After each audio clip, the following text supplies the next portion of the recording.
할렐루야. 2020년 10월 28일 수요일 새벽 기도에 함께 들으시겠습니다. 사도신경으로 저희 신앙을 고백드리시겠습니다.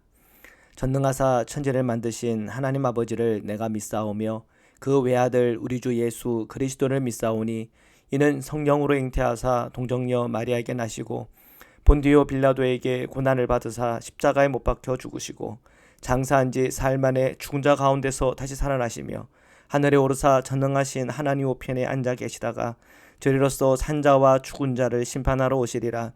성령을 믿사오며 거룩한 공회와 성도가 서로 교통하는 것과 죄를 사하여 주시는 것과 몸이 다시 사는 것과 영원히 사는 것을 믿사옵나이다. 아멘.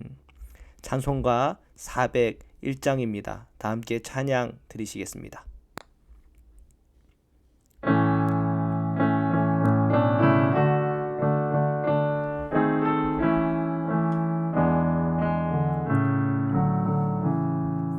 주의 곁에 있을 때 마음이 든든하오니 주여 내가 살 동안 인도하여 주소서. 주여 나를 인도하소서. 빠른 세상 살 동안 주여 인도하소서. 피난처인 예수여 세상 물결 험할 때 크신 은혜 베푸사 나를 숨겨주소서. 주여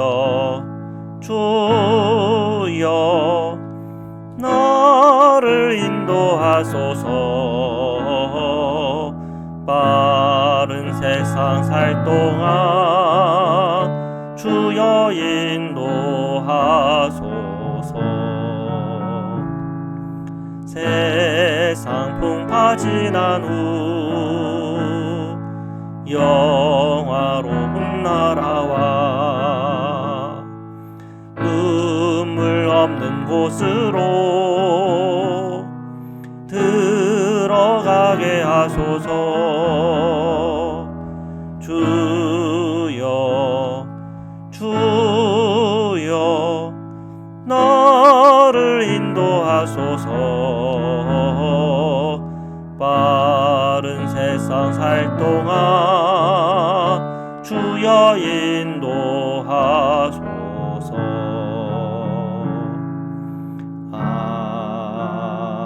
아멘. 사랑의 주님, 오늘도 저희가 주님 앞에 나와 기도와 간구로 주님 앞에 섰습니다. 저희 모든 심령과 마음속에 예수 그리스도 안에 있는 평안과 주님 안에 있는 은혜로 충만하게 하여 주옵소서.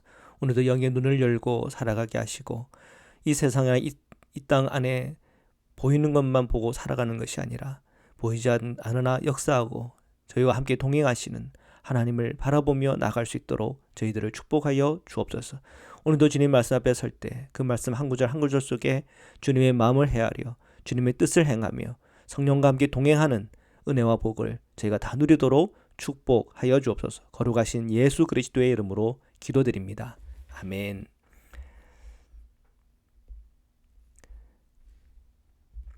우리 하나님의 말씀을 우리 함께 보시겠습니다. 예레미야서 51장 54절에서 64절 말씀입니다. 54절 55절입니다. 바벨론으로부터 부르짖는 소리가 들리도다. 갈대아 사람의 땅에 큰 파멸의 소리가 들리도다. 이는 여호와께서 바벨론을 황폐하게 하사 그 큰 소리를 끊으심이로다. 원수는 많은 물같이 그 파도가 사나우며 그 물결은 요란한 소리를 내는도다. 지금 어제 말씀 우리가 묵상을 했지만요, 계속 이 바벨론의 멸망에 관한 말씀이에요. 자, 오늘은 이제 이 바빌론 멸망에 관한 마지막 예언 부분이라 할 수 있겠습니다. 주님은 계속 예레미야에게 바빌론의 이 멸망, 심판에 대해 얘기하고 있습니다. 오늘 54절에 보면 이런 표현 쓰고 있죠. 그 바벨론으로부터 백성의 이 부르짖는 소리가 들린다. 이건 비명 소리예요. 그들이 고난과 환난 속에서 부르짖는 비명이죠. 그리고 그 땅에서 들려오는 파멸의 소리가 들린다. 전쟁 통해서 뭐 포화 소리일 수도 있겠고, 칼이 부딪히는 소리들, 사람 죽는 소리들, 이런 여러 이 파멸의 소리들, 성이 무너져 내리고 집들이 무너져 내리는 이런 파멸의 소리들이 들린다는 것이죠. 55절에 보니까 주님은 이 바벨론을 정말 황폐하게 하신다고 다시 경고하고 있습니다. 그래서 그 큰 소리를 끊으심, 그 어떤 소리겠습니까? 그들의 생명 소리요, 그들의 삶의 소리요, 그들의 늘 의기양양했던 그 군대들의 그 소리들, 그 모든 소리들이 다 끊어지는 거죠. 그리고 원수들은 많은 물같이 그 파도가 사납고 물결이 요란한 소리를 낸다. 그게 그들의 파멸되는 소리인 거죠. 자, 성도들은 우리가 꼭 알아야 될 것이 이 바벨론의 이 역사적인 종말, 이건 뭐 분명하잖아요. 역사적으로 사실이니까. 요한계시록에 보면 또 이 세상을 바벨론으로 비유하여 설명하고 있죠. 우리가 살아가는 이 세상 살이라고 하는 것이 마치 이 바벨론 안에서 포로 생활하는 이스라엘 백성들, 하나님의 백성들과 비슷하다는 거죠. 우리가 이 세상 살이를 하면서 이 세상에 빠져 살아가면 우리는 이 세상 망할 때 같이 망하는 겁니다. 그러나 우리가 이 세상 살이를 해나갈 때 살아계신 주님을 알고 예수 그리스도의 복음과 그 은총을 알고 주님이 인도하시는 대로, 성령의 인도함대로 살아간다면 구원이 있는 거죠. 이 세상, 이 바빌론적인 이 세상은 결국은 우주적 종말로 향해 가고 있습니다. 역사적 바벨론은 역사적 종말로 향하여 나갔던 것처럼 오늘 우리가 살아가는 이 세상은 결국 우주적 종말을 향하여 나가고 있다는 것을 우리가 이제 요한계시록을 읽고 묵상한 우리 성도님들은 여기까지 연결하여 볼 필요가 있습니다. 56절입니다. 곧 멸망시키는 자가 바벨론에 이르렀습니다. 그 용사들이 사로잡히고 그들의 활이 꺾이도다. 여호와는 보복의 하나님이시니 반드시 보응하시리로다. 바벨론을 멸망시키는 자가 이를 것이라 말합니다. 앞에서 벌써 그 내용이 나왔지만 고레스 왕 때 메대와 바사가 통합이 되는데 그 힘을 가지고 이 바벨론을 무너뜨리게 될 거예요. 바벨론과 같은 이 세상은 우주적 혼돈 속에서 종말을 맞이하게 되겠죠. 이렇게 우리가 두 가지를 다 볼 수가 있습니다. 역사와 이 현실 속에는 늘 힘이 있고 또 권력이 있는 이들이 등장해 왔고 또 뭐 왕과 왕의 전쟁 속에서 승리자가 있었고, 자, 그런 이제 역사적 종말을 우리는 역사적으로 많이 들어왔고 봐왔죠. 자, 그러나 우리는 알아야 됩니다. 이 역사 속에서 보여진 이 어떤 흐름 속에서 그냥 눈에 보이는 것만 보면 안 되죠. 눈에 보이지 않는 하나님의 경륜, 하나님의 치리, 하나님의 다스림이 있다는 것을 늘 우리는 알아야 됩니다. 그래서 우리가 주님을 따르고 또 주님의 메시지가 뭔지를 늘 듣고 또 주님의 마음을 헤아리면서 하루하루를 살아가야 됩니다. 그래야 우리가 눈에는 보이지 않지만 하나님께서 세우신 이 영적인 질서를 이해하고 늘 주님의 편에 서서 주님과 동행하는 성도가 되어야 되겠습니다. 57절입니다. 만군의 여호와라 일컫는 왕이 이와 같이 말씀하시되 내가 그 고관들과 지혜에 있는 자들과 도백들과 태수들과 용사들을 취하게 하리니 그들이 영원히 잠들어 깨어나지 못하리라. 자, 주님께서 말씀하세요. 이 바빌론의 고관들, 지혜자들, 도백, 태수, 용사들 다 취하게 한다는 거예요. 이 사람이 취하면은 이 감각이 없어지죠. 무감각해지는 겁니다. 그리고 그들은 잠들어서 영원히 깨어나지 못하는 상황이 된다는 거예요. 한 국가와 공동체가 이렇게 취해버린다. 굉장히 두려운 일입니다. 영적으로 무감각해지고 하나님의 뜻을 모르는 그런 상태가 되는 것 굉장히 두려운 일이죠. 교회도 마찬가지입니다. 또한 가정도 마찬가지입니다. 한 개인도 마찬가지입니다.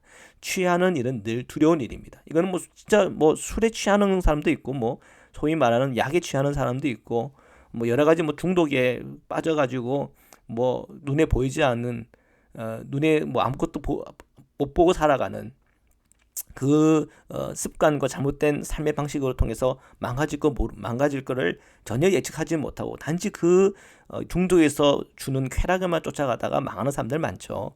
자, 그런데 단순히 그러한 어떤 실제적인 취함뿐 아니라 영적인 취함도 있다는 걸 알아야 됩니다. 영적인 취함이라는 건 무감각해지는 겁니다. 영적으로 무감각해지는 것. 그래서 영적으로 무감각해지는 사람의 특징이 하나님 뜻과는 상관없이 그저 내 생각, 내 방법, 내 고집에만 붙들려 있고 내 문제에만 빠져 살아간다는 거죠. 그러면 우리가 영적으로 취했다고 볼 수가 있습니다. 영적으로 깨어있는 사람은 아무리 힘들고 어렵고 내 삶에 바쁘다 하더라도 그 안에 주님을 바라보고 주님을 붙잡고 살아가는 그런 영적인 감각이 살아있죠. 그 영적인 감각이 살아있는 사람이 말씀 보고, 그 영적인 감각이 살아있는 사람이 기도하고, 그 영적인 감각이 살아있는 사람이 하나님 뜻을 알고 그 뜻에 따라 살아가는 것입니다. 우리는 늘 이것을 기억해야 됩니다. 이 땅 가운데 정말 돈에 취해버렸고, 향락에 취해버리고, 아보에 취해버리고, 권력의 맛에 취해버리고, 또 교만한 그 삶의 입장 취해버리고, 그러다가 어느 날 역사적 심판을 맞이하고, 어느 날 개인의 종말도 맞이하고, 어느 날 하나님께서 내리시는 심판의 앞에 서기도 하죠. 자, 그러면서 영원히 그 잠 속에서 깨어나지 못할 때가 온다는 건 굉장히 두려운 일입니다. 그래서 우리가 뭔가 취해 있다. 그러면 빨리 우리는 깨어나기를 위해서 기도하고, 또한 우리 주변에 그렇게 취해 있는 사람도 있다면 깨어나기를 위하여 기도해야 할 것입니다.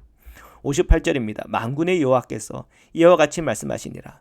바벨론의 성벽은 회파되었고 그 높은 문들은 불에 탈 것이며 백성들의 수고는 헛될 것이요 민족들의 수고는 불탈 것인즉 그들이 쇠잔하리라.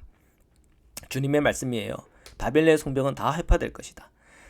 그때 당시만 해도 그 바벨론의 성벽을 보면서 절대 그것은 무너지지 않을 것이고 부서지지 않을 것이라 생각했지만, 결국은 그 역사적 하나님께서 내리신 역사적 심판 하에서는 그 성벽도 다 회파될 거라는 거예요.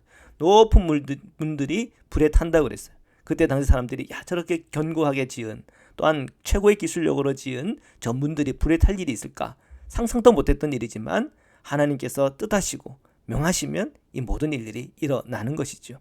그래서 결론은 말합니다. 백성의 수고 다 헛될 것이다. 민족들의 수고 다 불에 탈 것이라는 거예요. 사람이 해놓은 거는 다 무너지게 돼 있습니다. 창세기에 바벨탑으로 열심히 쌓았죠. 하나님을 대적했죠. 그러나 한순간에 다 무너져 내리지 않습니까? 결국은 우리 인생의 바벨탑은 다 무너지게 되어 있는 것입니다. 그래서 주님의 그 말씀의 결론은 이 바벨론은 결국 망하여 쇠퇴할 것이다. 그러니까 그 안에 살아가는 하나님의 백성들은 어떻게 살아가야 될 것인가? 결국 만에 쇠퇴해질 이 바벨론의 문화와 향락에 젖어서 취하여 살 것인가? 같이 취할 것인가? 아니면 그들은 취해 있지만 하나님의 백성들은 깨어서 정말 정신을 바짝 차리고 주님과 동행하며 살 것인가? 그 도전을 주고 있는 것이죠. 59절입니다. 유다의 시드기야 왕 제4년에 마세야의 손자 네리야의 아들 스라야가 그 왕과 함께 바벨론으로 갈 때에 선지자 예레미야가 그에게 말씀을 명하니 스라야는 병창감이더라. 주님은 이 바벨론 심판에 대하여 앞에 있는 내용들을 다 주님은 이 예레미야에게 다 그 말씀을 해주셨죠. 자, 그리고 이 남유다가 이제 망하기 전, 완전히 망하기 전, 이 마지막 왕인 이 시드기야 제4년에 이 당시 왕의 수석 보좌관입니다. 세 번역에는 수석 보좌관이라고 이렇게 번역을 했는데 개역개정에는 병창감이라고 이렇게 번역을 했어요. 이 병창감이면 뭐 군수장교 정도 되는 건데, 군수장교가 뭐 이렇게 왕을 이렇게 수행하는 건 좀 그 격에 맞지가 않죠. 하여튼 뭐 우리가 세 번역의 이 수석 보좌관, 왕의 수석 보좌관이 좀 더 맥락에 더 정확한 번역인 것 같아요. 어쨌든 이제 이 말씀이 나오는 이 스라야는 바룩의 형제입니다. 주님은 이 예레미야에게 말씀을 주셨고, 이 예레미야는 이 스라야에게 주님께서 주신 그 말씀을 맡기려고 합니다. 자, 그러면 이 말씀이 어떻게 될까요? 이제 1차 포로로 잡혀간 유대인들이 이제 그 말씀을 듣게 되겠죠. 자, 60절입니다. 예레미야가 바벨론에 닥칠 모든 재난, 곧 바벨론에 대하여 기록한 이 모든 말씀을 한 책에 기록하고, 자, 스레야에게 맡길 이 책은 바벨론에 닥칠 모든 재난입니다. 앞에서 읽어왔던 바벨론에 대한 심판의 내용들 있잖아요. 그것을 다 이렇게 한 책에다가 이렇게 적은 거죠. 자, 이 내용으로 비춰볼 때는 아마 이 예레미야서, 자, 우리가 이 예레미야서를 지금까지 이제 읽어왔고요. 이제 51장, 52장이면 다 이제 예레미야가 전체가 끝납니다. 자, 이 예레미야라고 하는 게 마치 시집들 보면은 여러 내용들이 이렇게 섞여져 있잖아요. 시간 순서로 뭐 내가 시를 썼던 순서대로 쓸 수 있겠지만 때로는 뭐 주제별로도 이렇게 묶어놓기도 하고 뭐 여러 가지 어떤 그 편집이 가능한 것 아니겠습니까? 그 예레미야서가 딱 마치 이제 그런 형식으로 이렇게 편집이 된 겁니다. 예레미야의 많은 예언서들이 이렇게 모여가지고 편집이 된 거죠. 어떤 거는 뭐 그 빠진 것도 있겠지만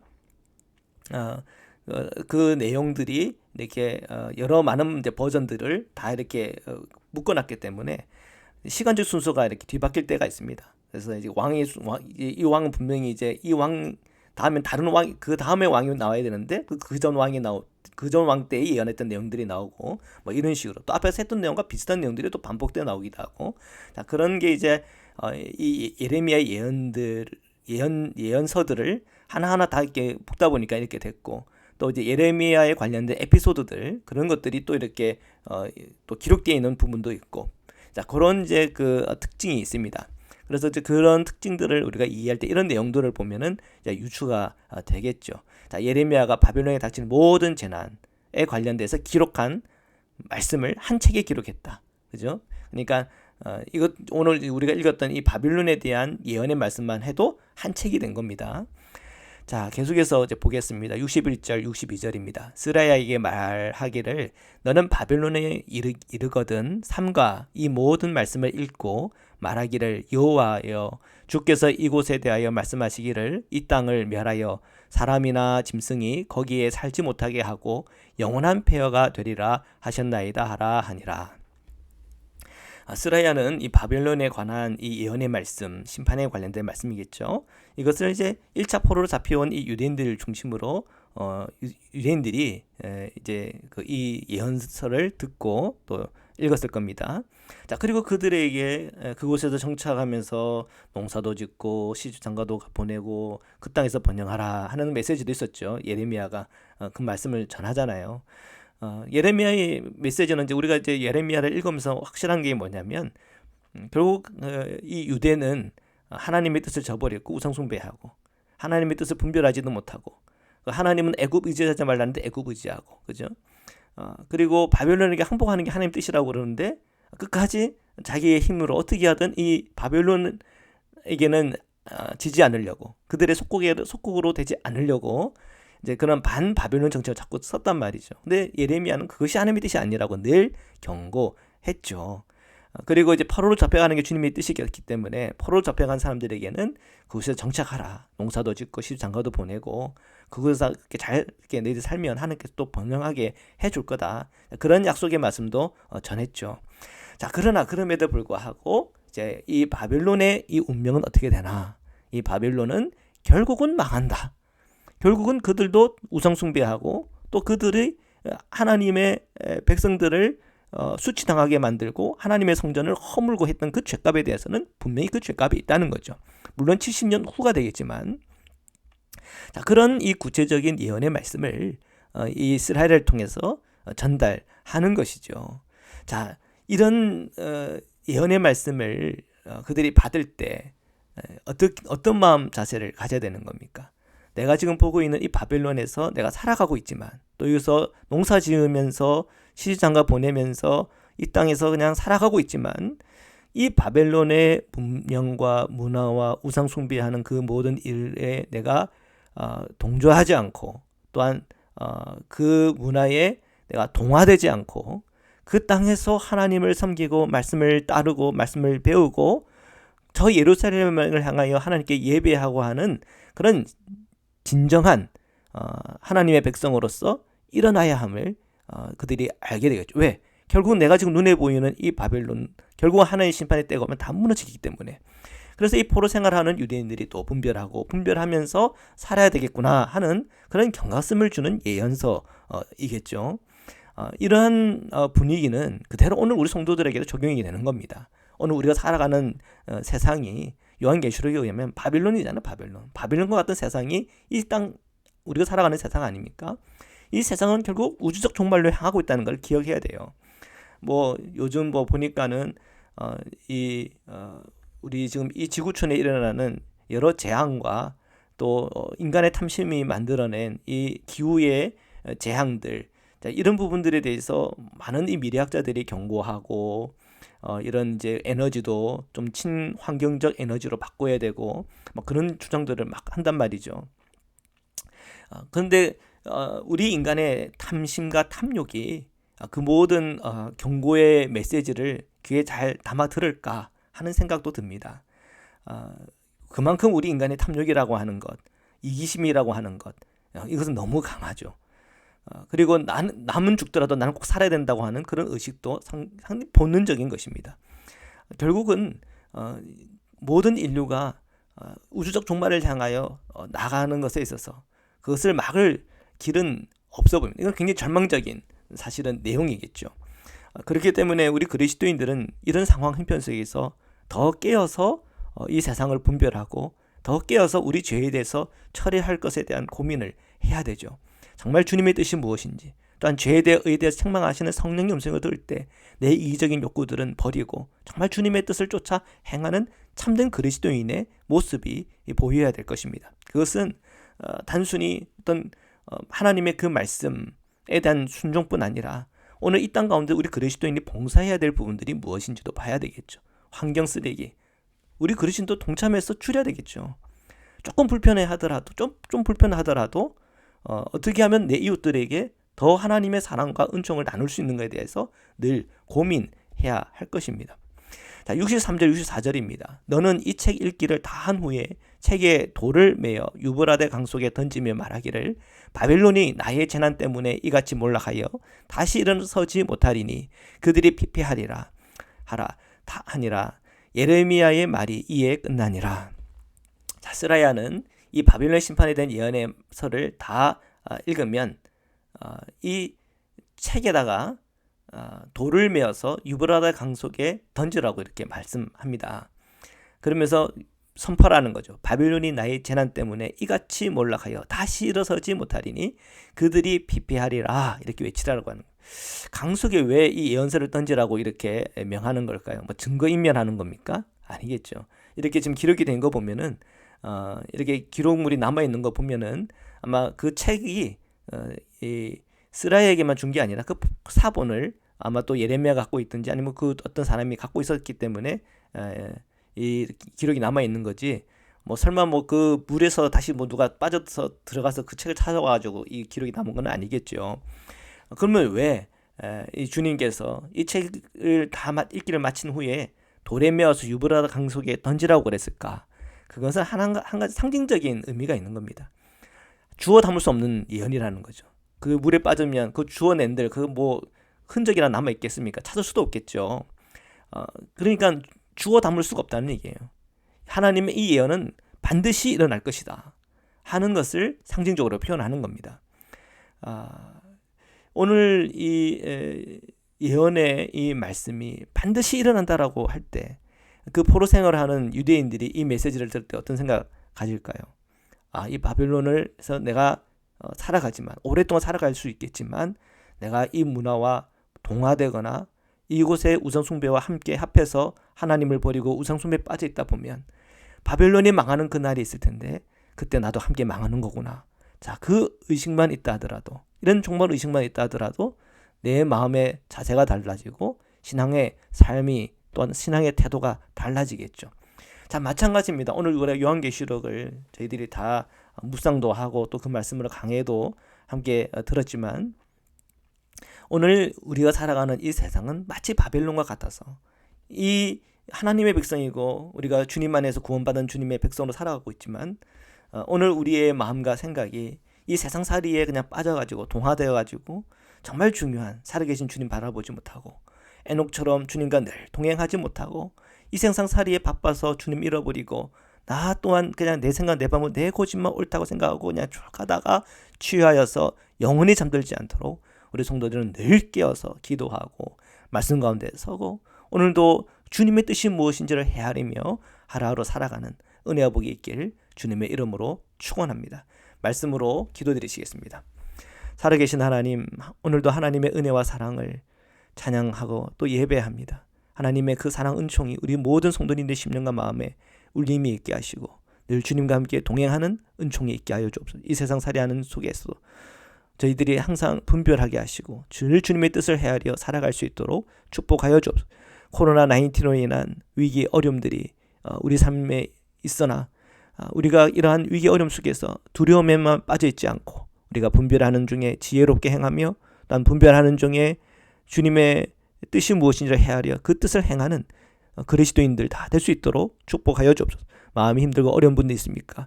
몸이 연약한 자들이 있습니까? 오늘도 주님 임하여 주셔서 치유와 회복을 주시고 마음의 평강을 주시고 오늘 하루의 모든 삶 속에 주님께서 주시고자 하는 그 모든 복을 다 누리게 인도하여 주옵소서. 우리 자녀들을 위한 기도의 제목들 또한 우리 삶의 기도 제목들 하나하나 주님께 아뢰 때마다 그 제목에 응답이 있게 하여 주옵소서. 오늘도 함께 하시는 주님을 찬양하며 거룩하신 예수 그리스도의 이름으로 기도드립니다. 아멘. 우리 주기도문으로 마치겠습니다. 하늘에 계신 우리 아버지여, 이름이 거룩히 여김을 받으시오며 나라에 임하오시며 뜻이 하늘에서 이룬 것 같이 땅에서도 이루어지이다. 오늘날 우리에게 일용할 양식을 주옵시고 우리가 우리에게 죄진 자를 사하여 준 것 같이 우리 죄를 사하여 주옵시고 우리를 시험에 들게 하지 마옵시고 다만 악에서 구하옵소서. 나라와 권세와 영광이 아버지께 영원히 있사옵나이다. 아멘.